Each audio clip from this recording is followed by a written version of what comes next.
Olá, turma. Boa tarde a todos. Vamos para um momento tips and tricks da disciplina, né? Dicas e truques. E nessa primeira aula nossa de dicas e truques, nós vamos desenhar, a gente vai aprender a desenhar uma matriz ou um desenho que nos lembra uma matriz, mas agora vamos tentar fazer isso usando apenas um único for. Bom, nas últimas aulas, eu mostrei para vocês, né, esse código aqui, por exemplo, que imprime essas figuras que nos lembram, né, que nos remetem visualmente a uma matriz, né, na matemática, lembrando que nós não estamos ainda trabalhando com matriz propriamente dito, né, aqui no C++, nós estamos apenas desenhando dados em tela que nos lembram, né, que nos remetem a uma matriz, né? Apenas isso. Muito bem. Porém, nós fizemos isso, né, usando um for aninhado ou um duplo for, onde esse duplo for, um está dentro de outro. Assim, a quantidade de repetições do código mais interno será a quantidade de repetições do for mais externo vezes a quantidade de repetições do for mais interno. Então você multiplica a quantidade de vezes que esse for executa vezes a quantidade de vezes que esse for executa, e aí você tem a quantidade de vezes que esse comando mais interno executa. Ok? Muito bem. Só que agora eu gostaria de imprimir, né, essa matriz, mas usando apenas um único for, como eu tinha comentado lá numa aula passada. Bom, basicamente a ideia seria, né, usar um único for com um total de linhas vezes colunas. Mas antes da gente ir para essa dica, só em relação aqui a gente formatar essa saída de tela para ela ficar um pouquinho melhor, nós vamos usar um código aqui que é o setw2. Nesse exato momento vocês não sabem a fundo o que significa esse setw, assim como, né, a gente está chamando isso aqui do comando cout, mas na realidade lá no final da disciplina vocês vão ver que isso aqui não é exatamente um comando, tem um nome técnico para isso daqui. Da mesma forma, é claro que são coisas diferentes, mas isso daqui tem um nome técnico e esse nome técnico a gente vai aprender também no momento certo. Mas nesse momento a gente vai apenas utilizar esse setw2, onde eu vou explicar o que significa esse 2, né, e para que serve esse setw. Só que para a gente usar o setw, nós vamos ter que incluir aqui, ó, uma nova biblioteca, ou seja, mais código fonte. Vamos incluir a biblioteca iomanip.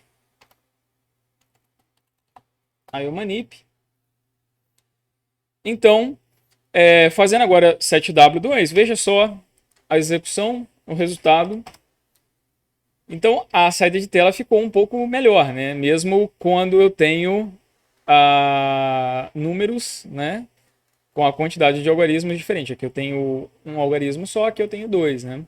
E aí deu essa cara mesmo de matriz ou de tabela, como queiram. O que o setw faz? O setw ele vai imprimir em tela uma quantidade de espaços referente ao número que você colocar aqui. Como eu coloquei 2, significa que mesmo que se o dado ele tenha apenas um único caractere, ele vai imprimir com 2 caracteres. Então esse setw2 ou setw10 é a quantidade de caracteres que vai ficar na impressão de tela.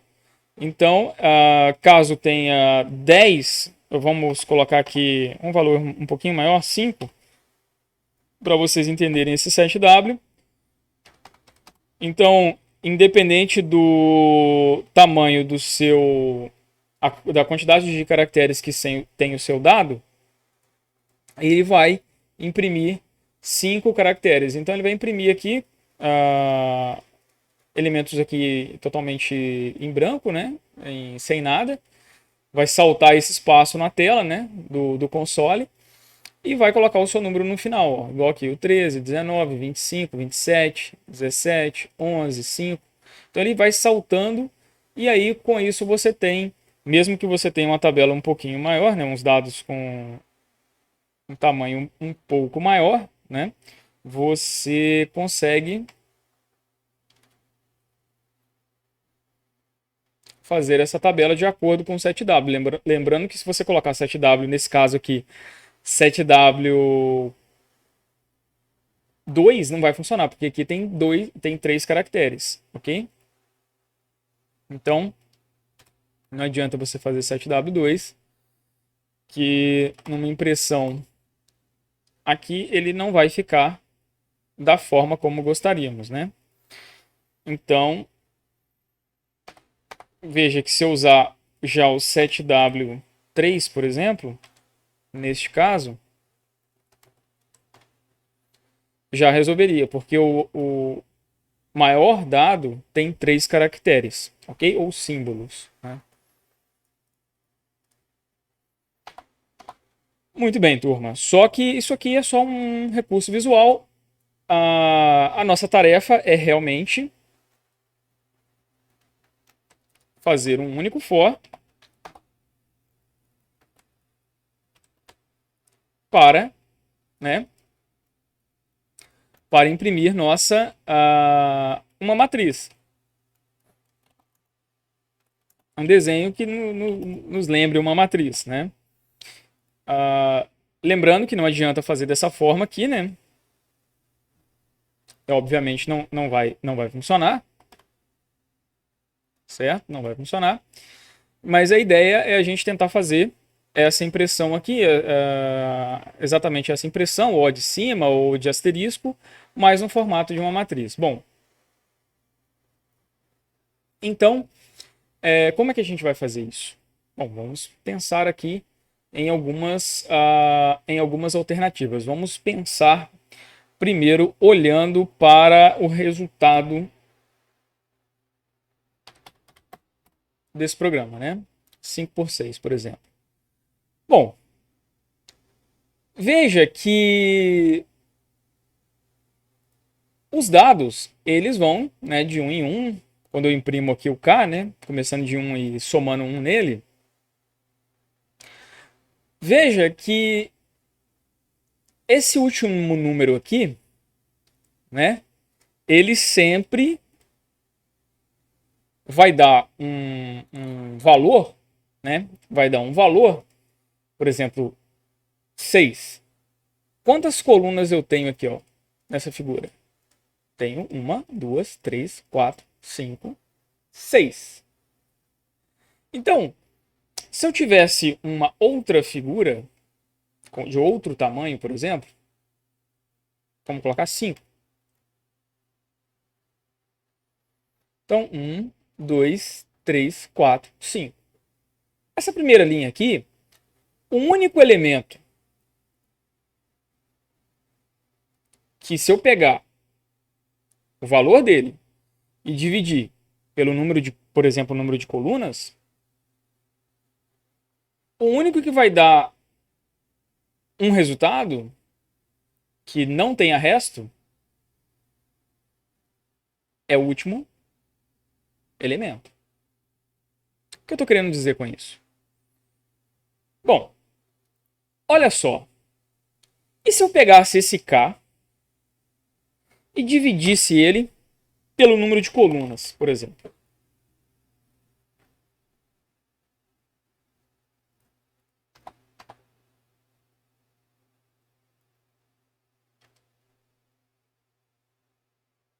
Vou colocar aqui 4 e 5. Bom, veja que quando eu pego o meu I e divido ele pelo número de colunas, o resultado ele tem um certo padrão, né? Tudo aqui ficou 0, 0, 0, 0. e depois veio 1, e veio 2. 2, 2, 2, 2, veio 3. Será que para tamanhos diferentes esse padrão se mantém? Se eu fizer 10 por 12, olha que legal. Então quer dizer que esse padrão se mantém, né? Bom, se eu tenho um padrão de acordo com essa divisão que eu fiz aqui, desse valor do K sobre o número de colunas, veja que agora o meu I, né? O meu I, que poderia ser um X, ele vai de 1 até o número de linhas vezes o número de colunas, certo? Então ele está variando porque eu tenho que imprimir todos os elementos. É como se eu estivesse imprimindo esse K aqui, né? A ideia é como se eu fosse imprimir, né, o K, né? Esse K, onde eu começo ele aqui, né? O meu K, eu reinicio ele de 1, né? E faço aqui K mais mais.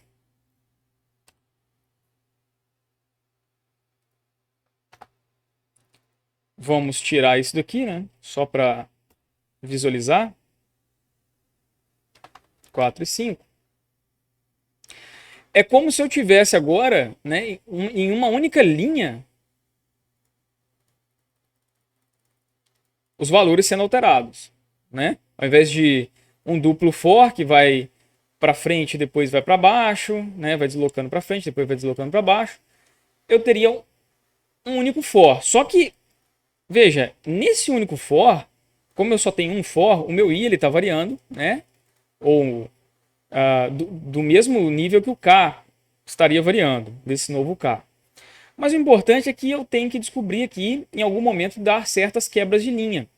Então, veja, em determinados momentos eu vou precisar dar uma quebra de linha, porque agora como eu só tenho uma dimensão aqui no meu, eu só tenho um for, eu só tenho um único for, então e eu estou querendo imprimir uma matriz, então de tempos em tempos eu tenho que, além de imprimir o K ou o asterisco, ou seja lá o que for, eu tenho que dar uma quebra de linha.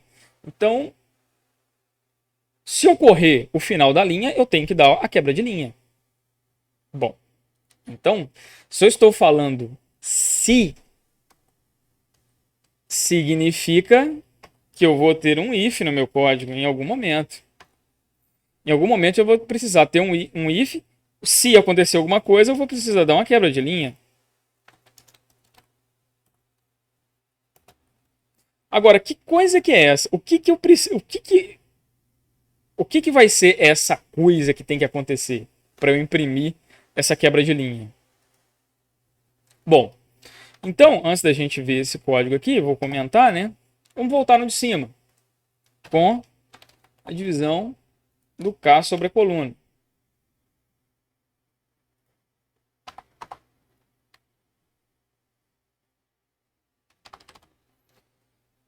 Veja que eu tenho um padrão, né? Onde tudo isso aqui deu 0 e só o último deu 1. Né? Mudou. Depois tudo deu 1, depois deu 2, tudo deu 2, depois deu 3.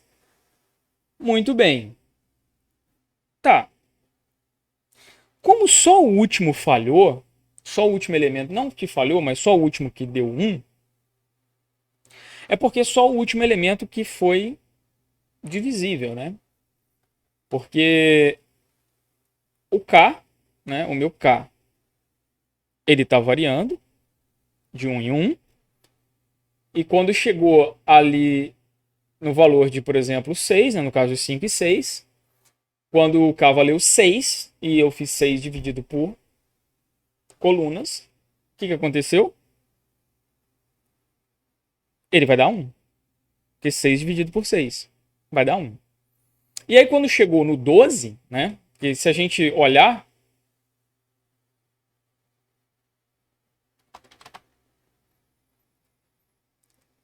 essa figura, vamos fazer uma outra aqui, né?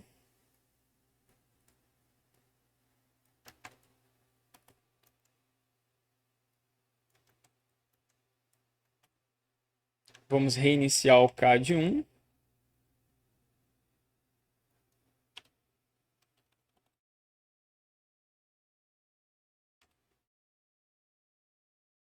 Cinco e 6. Veja que aqui, né, o 6 foi o quê? 6 dividido pelo número de colunas, que é 6. Aí deu 1. Por isso que deu 1. Aí o 7, o 8, o 9, o 10, o 11, todos eles vão dar 1 também. Agora, quando chegar no 12 e dividir por 6, vai dar 2. E por aí vai. Até o 30 dividido por 6 vai dar 5. Que é o número de colunas. Bom, com isso aqui, nós podemos agora ir para diversas análises de padronização. Diversas análises de padronização. Por exemplo, eu poderia subtrair um aqui do K e dar não aqui, né? Mas eu poderia fazer o seguinte. Eu poderia vir aqui e colocar K-1, dar um F9.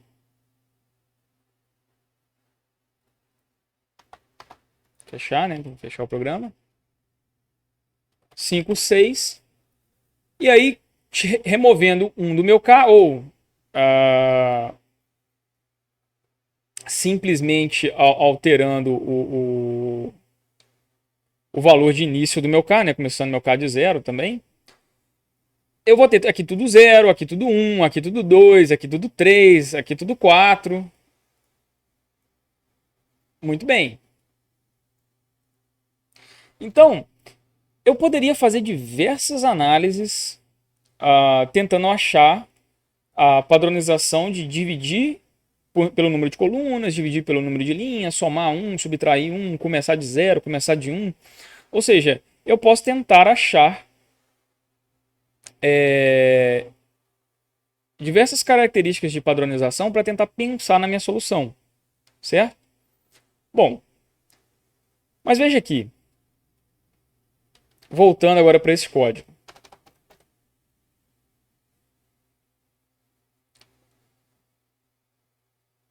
O único momento que nesse passado aqui, ó,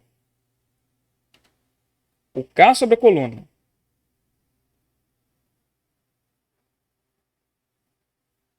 deixa aqui.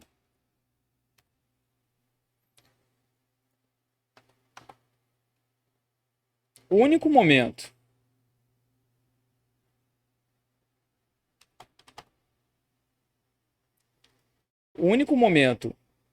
que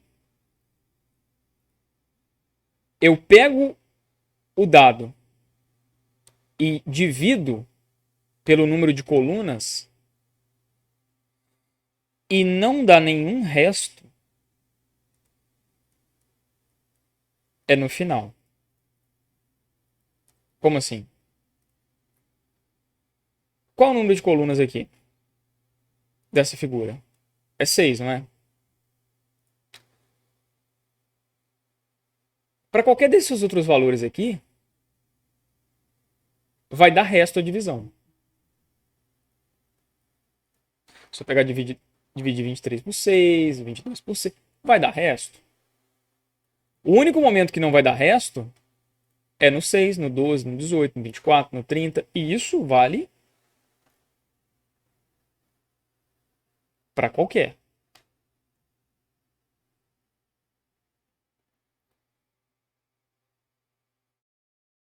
Então, se eu fizer o único momento que eu pegar e dividir qualquer desses números aqui por 9, os únicos que não vão dar resto são esses daqui. São esses aqui, ó, 9, porque é 9, mais 9, mais 9, mais 9, mais 9. Eles estão todos aqui. A sequência de 9, mais 9, mais 9, mais 9, mais 9. Porque mais 8, né? Se eu fosse pegar esse elemento aqui e dividir por 9, vai dar um resto. Bom, então, o que eu poderia fazer? Olha só. Se eu pegar o meu i Se eu pegar o meu i, e se eu falar que se o resto da divisão do i por o número de colunas ele foi igual a zero, esse operador é o resto da divisão. Se eu pegar o valor de i, certo? Poderia até usar o i aqui para demonstrar. Né? A gente nem iria precisar do k, né? Poderia deixar o próprio i aqui. Veja, se eu pegar o valor do i, ou até se vocês quiserem chamar o i de k, né?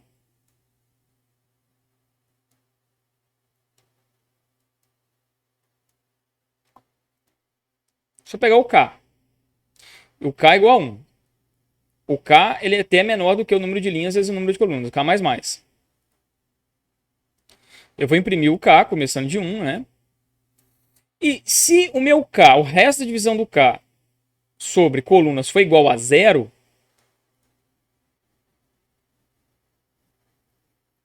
eu emito uma quebra de linha. Olha só o que vai acontecer. 9.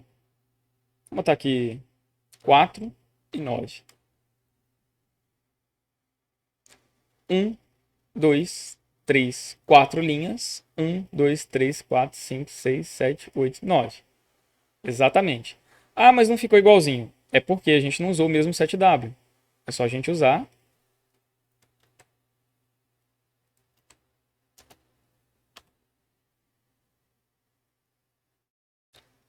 4 e 9.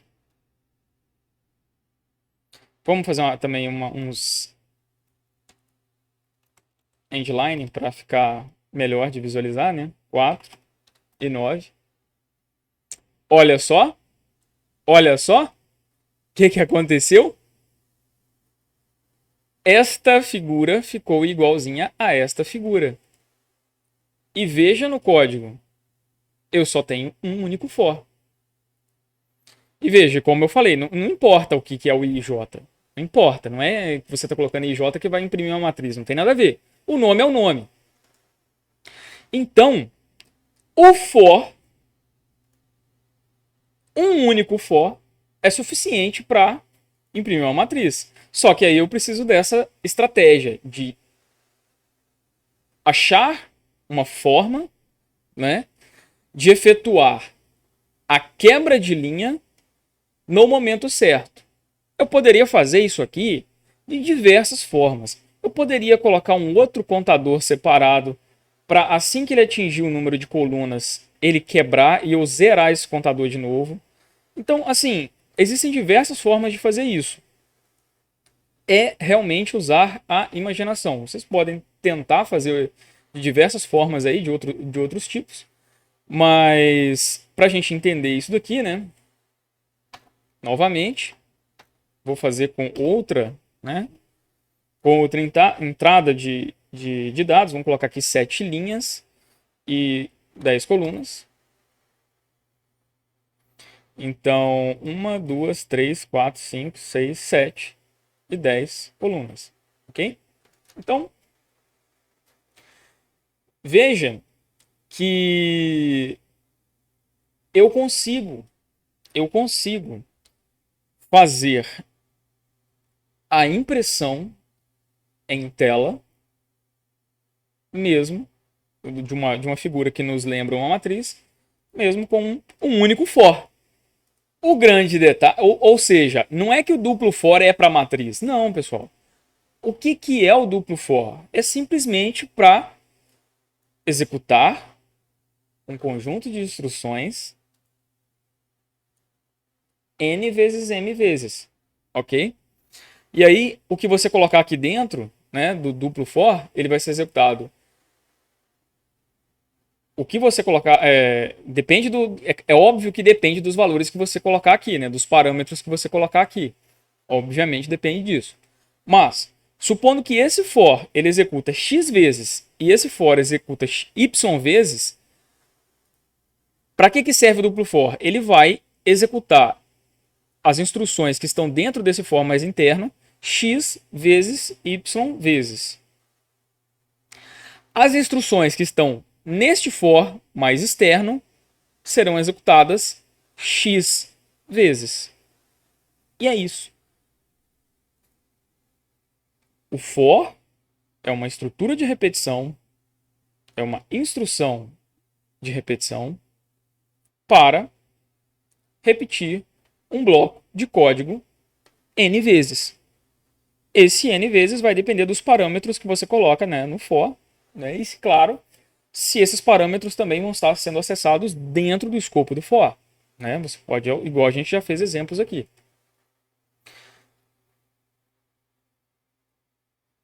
Novamente, então,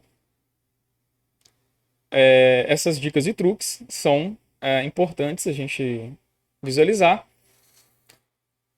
Então, essa é a primeira, usar um único for para imprimir, né, uma figura que nos lembra uma matriz. Novamente, eu fiz o K começando de 1, aí ele foi repetindo até o final, porque eu tenho que imprimir todos os elementos da matriz. Vai de 1 até o número de linhas vezes o número de colunas. É a quantidade de elementos que tem a matriz. Então esse for, ele repetiu quantas vezes? Linhas vezes colunas vezes. É o tanto de vezes que esse comando, né, esse for executou. Esse bloco de código. Então esse loop aqui ocorreu linhas vezes colunas vezes. Ok? Se for 3 por 3, quantas vezes o for vai ser executado? Quantos loops isso aqui vai ser executado? Né? Quantas interações vão ter? 9, que é 3 vezes 3. Muito bem. Além disso, nós fizemos aqui um if, né? Se o nosso K, né? Se o nosso valor atual corrente que está sendo impresso, né? Nós pegamos o resto da divisão dele pelas colunas, né? Pelo valor total pelo número máximo de colunas que a figura vai ter, ou seja, pelo número de colunas, né, dessa matriz. E se isso for igual a 0, significa que eu estou na última coluna. Por quê? É a única coluna que, se eu pegar o valor do K, nesse sentido aqui, né, nessa variação de 1 em 1, o único momento que o resto da divisão será igual a 0 é na última coluna. Se eu estou na última coluna, né, eu devo fazer uma quebra de linha para mudar para a próxima linha e aí começar da primeira coluna novamente, né, até o final. Quando chegar no final, ele dá outra vez o endline. Então, isso daqui será repetido o tanto de linhas que tiver. Ele vai entrar no if o tanto de linhas que tiver, para dar as quebras de linha exatamente no final da linha. Ok? E veja que a impressão ficou aqui. Bom, turma, então esse aí é o primeiro tips and tricks, né, da disciplina. Dicas e truques que vocês podem utilizar. Eu recomendo que vocês façam o rastreio novamente desse código. E além disso, tentem fazer a abordagem de vocês. Tentem pensar numa forma de também, né, conseguir imprimir um desenho que nos lembra uma matriz usando apenas um for, só que agora de outro, usando um outro algoritmo, ou seja, usando uma outra sequência de passos para fazer a mesma coisa que esse código está fazendo. Bom, turma, então encerramos essa aula. Até a próxima aula.